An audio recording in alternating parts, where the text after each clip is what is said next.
Hello everyone. So let's talk about today's Geeks for Geeks problem of the day. So देखते हैं कि problem statement क्या दिया गया है और फिर उसके हिसाब से हम थोड़ा उसे सॉल्व करने की कोशिश करते हैं। ठीक है, प्रॉब्लम का नाम है कोको ईटिंग बनानास और डिफिकल्टी मीडियम लेवल है। देखते हैं एक्चुअली मीडियम है या नहीं, बट मुझे नहीं लगता मीडियम होगा। ठीक है, देखते हैं।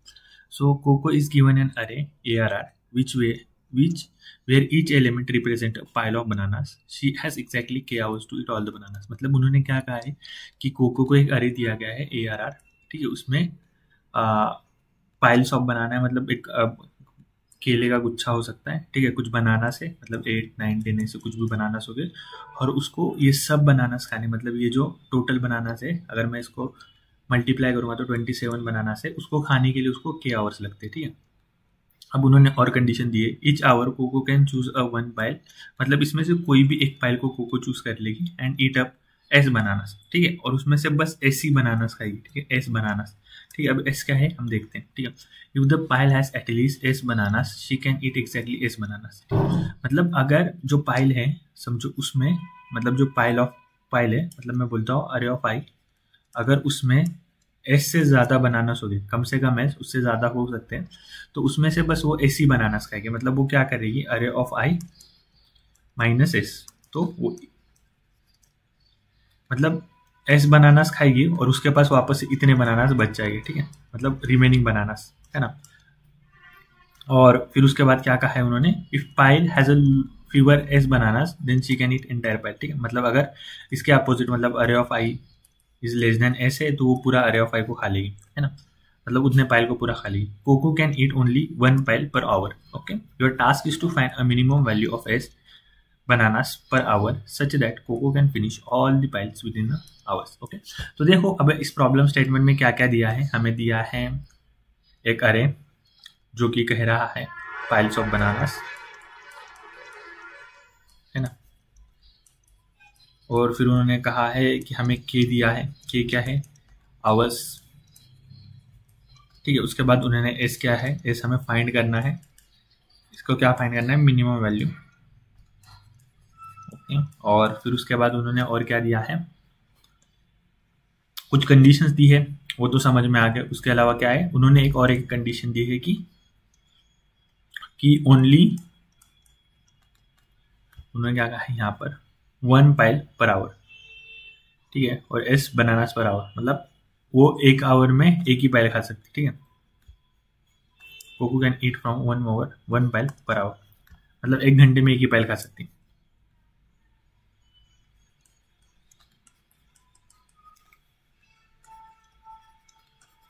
ओके, मतलब वन पाइल पर आवर, मतलब यहाँ पर उन्होंने कहा है कि एस, मतलब उसमें से एक आवर में बस वो एस बनानास ही खा सकती है। ठीक है, किसी भी अरे ऑफ आई में से।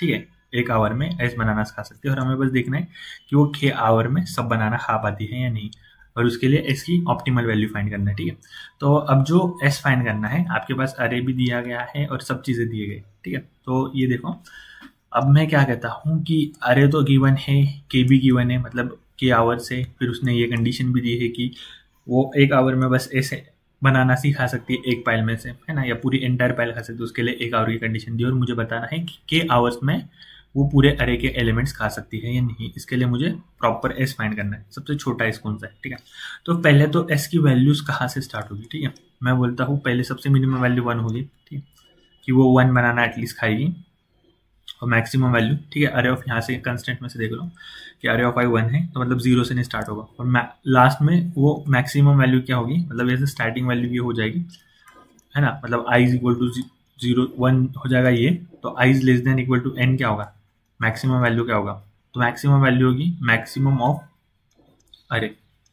क्यों बोल रहा हूँ मैं मैक्स ऑफ अरे, देखो उन्होंने कहा है कि एक आवर में एक पाइल खा सकते हैं, तो एग्जाम्पल के साथ समझने की कोशिश करो कि जैसे कि यहाँ पर देखो, तो उसने क्या कहा है कि अगर जो एलिमेंट है वो लेस देन एस है तो वो पूरा अरे खा सकती है, और ग्रेटर देन एस है तो उसको 2 या 3 या 4 ऐसे इसमें खा सकती है आवर्स में। ठीक है, तो देखो अगर मैं इसको 11 सेलेक्ट कर लेता हूँ तो ये यहाँ पर खाएगी एक आवर्स में, प्लस यहाँ पर 1 आवर, फिर वहाँ पर 1 आवर।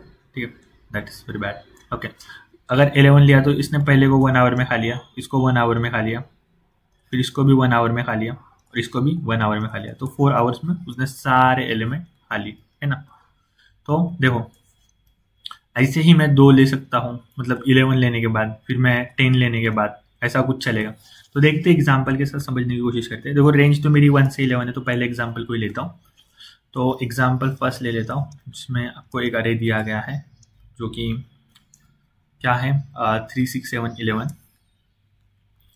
3 6 7 और 11, ओके। और साथ ही में आपका के जो दिया गया है वो 8 दिया गया है, ठीक है। अब मैं बोलता हूँ मेरी जो स्टार्ट वाला होगा वो 1 होगा, और जो एंड वाला होगा वो क्या होगा 11 होगा, ठीक है। अब मैं स्टार्ट करता हूँ 1 से खाऊंगा तो इसको कितना आवर लगेगा। अगर मैं s इज इक्वल टू 1 है तो कितना आवर लगेगा, देखो इसको खाने के लिए 3 आवर लगेगी, इसको खाने के लिए 6 आवर लगेगी ना। मतलब देखो 1 घंटे में 1 खाएगी, उसमें से 2 घंटे में 2, फिर 3। तो ऐसा करूंगा तो 9 आवर हो रहे हैं, जो कि ग्रेटर देन है। तो s इज इक्वल टू 1 तो ऑप्टिमल आंसर नहीं है, तो s इज इक्वल टू 2 के लिए जाता हूँ, ठीक है। s इज इक्वल टू 2 के लिए जाता हूँ तो इसको कितना आवर लगेगा, इसको लगेगा 2 आवर्स लगेगा। 2 आवर्स की देखो इसने 3 माइनस 2, पहले 2 एलिमेंट खा लिए 1 आवर में, है ना। फिर उसके पास बचा 1 आवर, एक बनाना बच गया उसके पास, उसने 2 बनाना खा लिए, उसके पास बचा 1 बनाना। तब उस 1 बनाना को खाने के लिए भी उसे 1 आवर लगेगा ना, क्योंकि वो 1 आवर में पाइल में से खा रहे हैं ना। अगर even less than S still 1 ही घंटा लग रहा है, उन्होंने कंडीशन वो मेंशन की रखी है, तो यहाँ पर 2 घंटे लगेगा। यहाँ पर कितना लगेगा, अगर मैं direct simply S divided by मतलब array of i divided bye 2 कर दूंगा तो उतना आवर लग जाएगा। यहाँ पर लग जाएगा 3, यहाँ पर कितना लगेगा, देखो अरे ऑफ आई डिवाइडेड बाय 2, ये लगेगा 3 आवर। बट फिर भी उसकी कोई मॉड्यूलो भी बच रहा है ना, अरे ऑफ आई मॉड्यूलो 2। अगर 0 नहीं है तो फिर वहाँ पर भी 1 आवर लग ही रहा है ना, तो यहाँ पर 1 आवर, इसके कितने लगेगा 4 लगेगा, इसके कितने लगेगा, देखो ये पहले से ही इसके ऊपर चलेगा। तो S is equal to 2 is not optimal answer, S is equal to 3 के लिए चलते, है ना। तो देखो यहाँ पर एस इज इक्वल टू 3 के लिए यहाँ पर इसको 1 आवर लगेगा, इसको 2 आवर लगेगा, इसको देखो 7 डिवाइडेड बाई 2 कितना आता है, सॉरी 7 डिवाइडेड बाई 3 कितना आता है 2 आता है ना। और 7 मॉड्यूलो 3, कुछ ना कुछ रिमाइंडर बचेगी। अगर एक भी रिमाइंडर बच रही है तो रिमाइंडर क्या होगी, अगर आप किसी भी नंबर को, कोई भी नंबर है x, उसको मॉड्यूलो k करते हो तो जो बची हुई रिमाइंडर होती है वो 0 से k माइनस 1 के बीच में होती है ना। तो अगर 0 होगी तो ये कंप्लीटली डिविजिबल है, और 1 से k के बीच में होगी तो भी उसको 1 आवर लगेगा। तो अगर ये S7 modulo 3 is not equal to 0 तो आपको वापस से इसमें 1 ऐड करना पड़ेगा, है ना। जैसे कि देखो 7 में से उसने 6 मतलब 6 एलिमेंट खा लिए तो 1 बच रहा है ना, 1 इज लेस देन 3, तो इसको भी खाने के लिए आपको एक्स्ट्रा एलिमेंट लगेगा, तो यहाँ पर सॉरी एक्स्ट्रा आवर लगेगा। तो यहाँ पर उसको 3 आवर्स लगे 7 बनाना ईट करने के लिए, ठीक है। और यहाँ पर कितने लगे, यहाँ पर देखो 3 + 1 4, यहाँ पर 4 लग गए, ठीक है। अभी देखो आंसर में इतना हो गया, ये हो गया 5 5 बाई 10, ठीक है। It's less than, it's greater than के, तो s इज इक्वल टू 4 के लिए जाता हूँ, ठीक है। s इज इक्वल टू 4 के लिए जाता हूँ, और अब मैं देखने जाऊंगा s इज इक्वल टू 4 के लिए। तो आंसर में देखो इसको कितना लगा, इसको 1 आवर लग गया, फिर इसको कितना आवर लग गया 2 आवर्स लग गया, इसको कितना आवर्स लग गया, इसको भी 2 आवर्स लग गया, और इसको लगा 3 आवर्स, ओके। देखो अब इनकी टोटल सम करूंगा तो कितनी होगी, इनकी टोटल सम होगा 8, तो 8 आवर्स में वो खा रहा है। तो यहाँ पर आंसर कितना आता है, s इज इक्वल टू 4, है ना। जो भी आपको पहले ऑप्टिमल आंसर मिलेगा, पहले जहां पर आपका आंसर सेटिस्फाई हो रहा है, कौन सा आंसर, जहां पर आप अगर बनाना इट्स कर रहे हो 1 से लेके ई तक, आप हर वे आप ट्राई करोगे, है ना, मैक्स ऑफ अरे तक, हर वे आप देखोगे कि वो इस एस के लिए, मतलब इस एस के लिए सब बनाना ईट कर पाता है 8 आवर्स में या k आवर्स में। अगर हाँ तो जो भी पहला आंसर आपको मिलेगा वही आपका ऑप्टिमल आंसर होगा, है ना। वही करना है हमको, हमें बस ट्राई करना है, आइटरेट करना है, ठीक है। मैं बोलता हूँ पहला जो कोड होगा, मैं बोलता हूँ for i is equal to 1, i is less than max of array, मतलब ये अरे में से जो भी मैक्सिमम होगा वो, और i प्लस प्लस, ठीक है। इसमें आप क्या करोगे, आप बस एक चेक फंक्शन लगाओ जो कि चेक करके लाएगा कि आप वो के आवर्स में सब एलिमेंट कर पा रहे हो या नहीं, अरे ऑफ i, अरे ऑफ और ये के, ठीक है। ये इफ वाली कंडीशन है, अगर ये कंडीशन ट्रू है, अगर ये ट्रू है तो आपको रिटर्न कर देना है वो i, ओके। यही आपको है, नहीं तो आपको आगे के लिए ट्राई करना है। तो देखो ये जो चलेगा, जो इसकी टाइम कॉम्प्लेक्सिटी होगी, अब आपको इस चेक फंक्शन को कैसे लिखना है, तो चेक फंक्शन को भी लिख लेते हैं हम। देखो यहाँ पर होगा बुलियन चेक जो कि आपका क्या ले रहा है, इंटीजर, सॉरी आपका अरे ले रहा है, एक आई ले रहा है और एक के ले रहा है। ठीक है, अब देखो मैं बोलता हूँ, मैं इसके ऊपर जाऊंगा, मैं आवर्स लिख लेता हूँ, integer hours is equal to 0, hours is equal to 0 मतलब मैं कितने घंटे में खा रहा हूँ। तो देखो अब मैं वापस से लूप चला रहा हूँ, for I is equal to 0, I less than equal to array dot size, तो साइज ऑफ अरे है ना, तो मैं इसको ऐसा लिख लेता हूँ आई प्लस प्लस। ठीक है, अब इसमें मैं कैसे निकाल सकता हूँ, तो देखो मैं बोलता हूँ कि आवर्स प्लस और इक्वल टू क्या, जो मेरा अरे ऑफ आई है, यहाँ पर आई के बदले में क्या पास करता हूँ, एस पास करता हूँ, डिवाइडेड बाय एस, है ना। और फिर वापस से अगर if array of I modulo S is not equal to 0, तो वापस से मैं क्या कर रहा हूँ, एक आवर वापस से बढ़ा दे रहा हूँ, है ना। तो ये मेरा आंसर होता है। और मैं रिटर्न क्या करूंगा, अगर मेरा जो आवर्स है वो लेस देन और इक्वल टू के हो गए, वो ये मतलब अगर छोटे हैं तो ही मैं कर सकता हूँ, मतलब विथ इन 8 आवर्स में खा सकता हूँ तो खा सकता हूँ, वरना नहीं। तो ये मेरा चेक फंक्शन होगा। बट प्रॉब्लम क्या है, ये चलेगा मैक्स ऑफ अरे तक, तो इसकी जो टाइम कम्प्लीसिटी होगी, सो जो मैक्सिमम नंबर होगा वो मैक्स ऑफ अरे, फिर उसके बाद इसके अंदर ही ये एंड तक चल रहा है, तो ये तो ओवरऑल टाइम कम्प्लीसिटी ये होगी। अब जो मैक्सिमम नंबर होगा आपके अरे में वो क्या होगा, एट मैक्स जो नंबर हो सकता है आपके अरे का वो होगा 10⁶, और अरे की साइज का है 10⁵। बेस सेम है, अगर मैं इनके एडिशन करूंगा तो क्या आएगा 10⁻11, है ना। 10⁶ मल्टीप्लाइड बाय 10⁵, अगर मल्टीप्लाई कर रहा हूं तो क्या आ रहा है 10⁻11, ये रन नहीं होगा।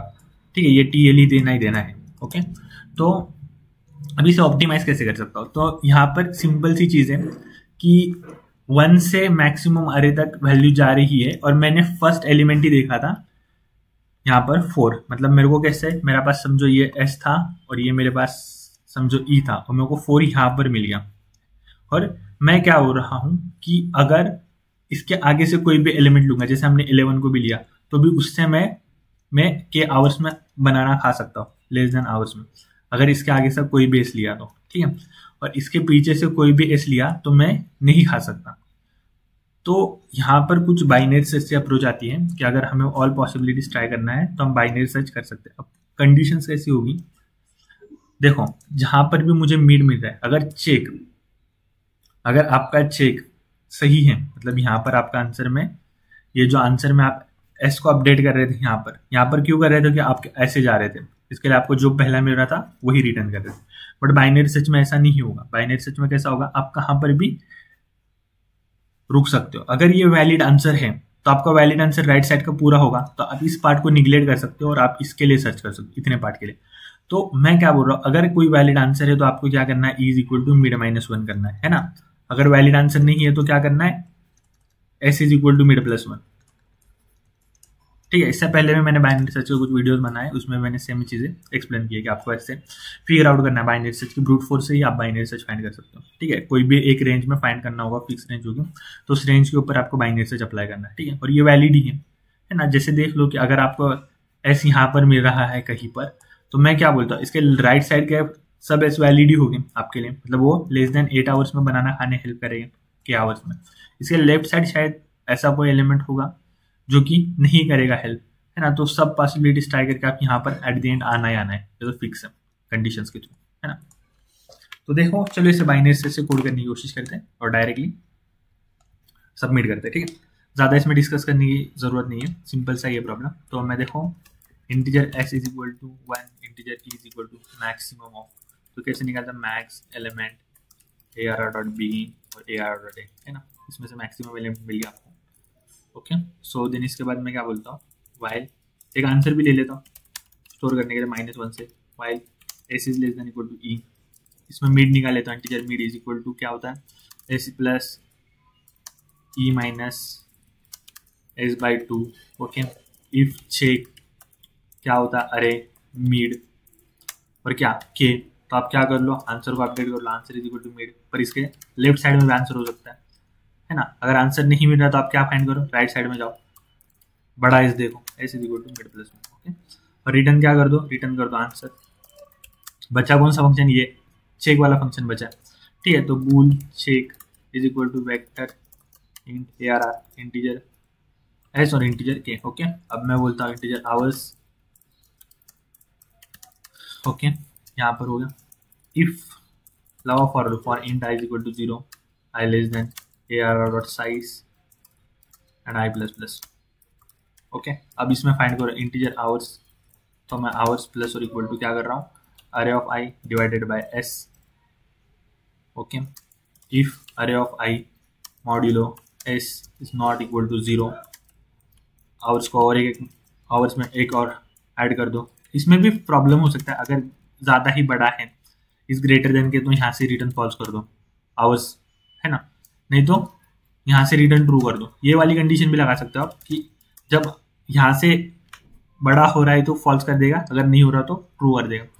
पर ये थोड़ी आसान सी भी लगती है, but you can just do this as well कि अगर आवर्स छोटा है तो वही कंडीशन मैंने वहीं लगाया, तो यहाँ पर लगा लेता हूँ उसको। तो देखो अब जो यहाँ से देख रहे हैं, तो पहले इसे सबमिट करते हैं, अगर ये सबमिट हुआ तो फिर आगे की बात देखते हैं। तो यहाँ पर तो ये करेक्ट बता रहा है, तो मैं सबमिट करता हूँ, फिर जो भी एरर्स आएंगे वो हम फिक्स करेंगे हर बार के जैसा, और फिर इसकी टाइम कॉम्प्लेक्सिटी और स्पेस कॉम्प्लेक्सिटी डिस्कस करते हैं, ठीक है। तो देखो ये सबमिट हो गया, ओके, मैंने बहुत दिनों के बाद सॉल्व किया है, ठीक है। तो अब जो इसकी जो टाइम कॉम्प्लेक्सिटी है, तो बाइनरी सर्च कब तक चलता है, log n तक चलता है, सही है।